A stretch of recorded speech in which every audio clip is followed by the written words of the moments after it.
Bonjour, bienvenue sur Au fil de Zébulon. Aujourd'hui, je vais vous montrer comment utiliser la surjeteuse et je vais vous donner quelques astuces.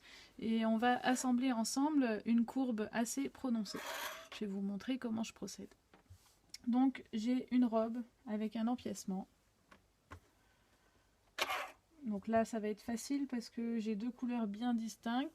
Comme ça va nous aider. Donc voilà comment elle se présente. Il faut que j'assemble le blanc à motif avec le rose là, sur la découpe arrondie.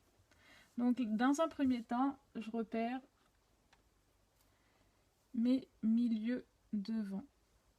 Normalement, vous avez peut-être fait un cran, je ne sais pas. Moi je ne les fais pas toujours parce qu'après quand on les crante trop, ça fait moche. Ça se voit, je préfère mettre une épingle.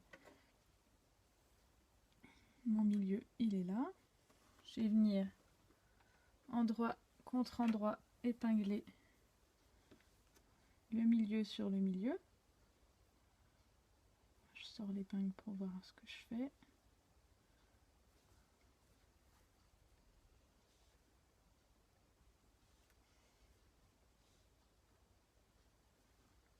Voilà, là j'ai épinglé mon milieu sur mon milieu. Je vois de quel côté je commence.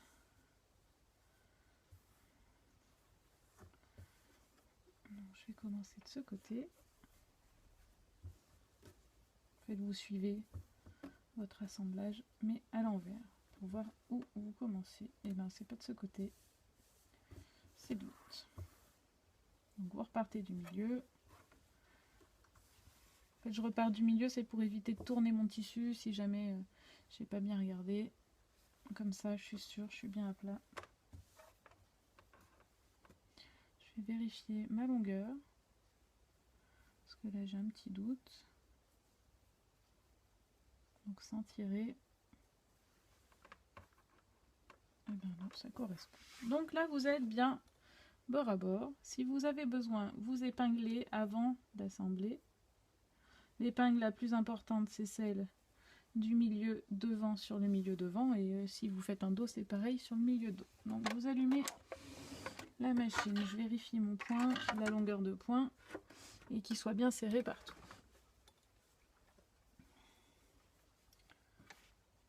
Vous placez votre tissu sous le pied presseur. Et le repère sur la surjeteuse, pour un assemblage, il faut que votre bord de tissu arrive au bord du couteau.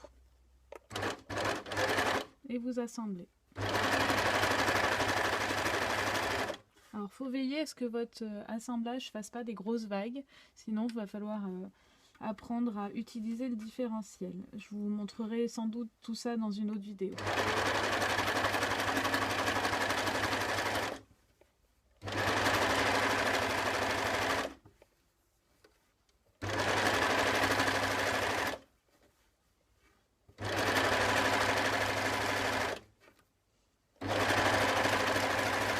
Le plus délicat, c'est au moment de l'arrondi. Donc vous venez vous replacer tout en douceur, sans tirer dessus, sinon ça va tout déformer. Donc vous prenez votre temps.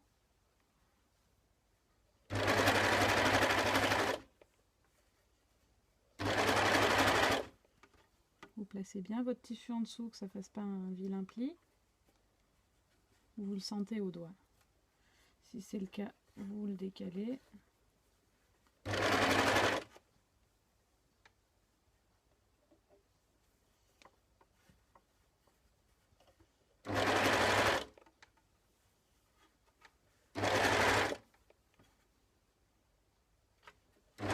Vous enlevez votre épingle avant que le couteau arrive dessus. Vous voyez, je ne tire pas ni sur celui-là ni sur celui-là. On les place tout doucement. Vous avancez petit à petit.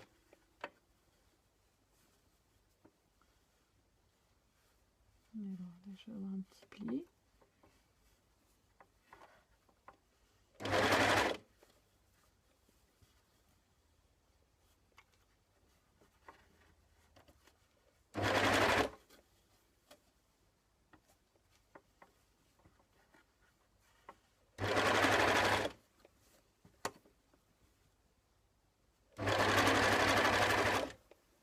Et là, vous retournez en ligne droite jusqu'au bout.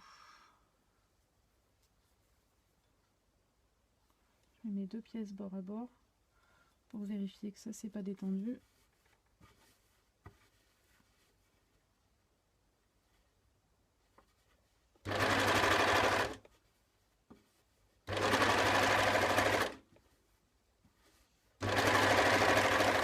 Vous ne tirez pas, vous avancez en même temps que le tissu.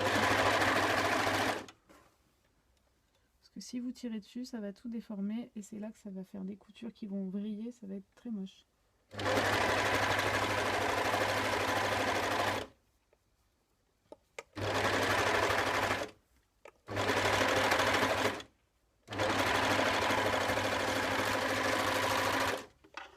Vous coupez votre couture au début et à la fin, le surplus de couture. Et vous avez assemblé une courbe à la surjeteuse. Vous voyez ce que ça donne. Voilà, ça va vous donner... Bon, donc là, il faudra repasser. Et après, vous pouvez faire une surpiqûre en couchant la couture, soit à l'intérieur, soit à l'extérieur. Ça dépend du rendu que vous voulez donner. Donc, la petite astuce pour assembler une forme arrondie, c'est de prendre son temps, de faire tout doucement, de bien mettre le tissu bord à bord et surtout de ne pas tirer. Si vous tirez quand vous assemblez, c'est là que ça fait une grosse vague. Donc voilà pour l'utilisation de la surjeteuse lors d'un assemblage en courbe. Je vous remercie d'avoir suivi ce tuto avec moi et si vous souhaitez le partager, n'hésitez pas. Je vous souhaite une bonne journée et cliquez juste en dessous. Merci, au revoir.